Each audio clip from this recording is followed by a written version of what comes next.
అంటే నువ్వు అడుగుపెట్టి ప్రతి ప్రదేశంలో దేవుడు తన కార్యాలను జరిగించబోతున్నాడు.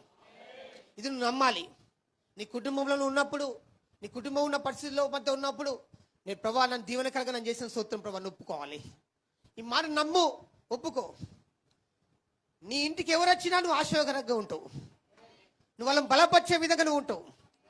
నీ ద్వారా వాళ్ళు మేలు పొందుకునే విధంగా నువ్వు ఉంటావు. నువ్వు లోపలికి వచ్చినప్పుడు అంటే నువ్వు ఎక్కడ ఉంటే అక్కడ ఆ స్థలంలో దీవెనకరంగా దేవుని చేస్తాడు. ఆమేన్, హల్లెలూయా.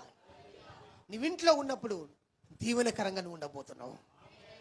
నువ్వు బయటికి వెళ్ళినప్పుడు, కొన్నిసార్లు దేవుని బిడ్డలు బయటికి వెళ్ళినప్పుడు మనం తెలియకుండే దేవుడు మన ద్వారా ఇతరులతో మాట్లాడుతుంటాడు. మనం ఒక పని కోసం మనం బయటికి వెళ్తాము, అక్కడ దేవుని పని జరుగుతూ ఉంటుంది. అంటే దేవుడు నువ్వు బయటికి వెళ్ళినప్పుడు కూడా ఆశీర్వాదకరంగా దేవుని చేస్తాడు.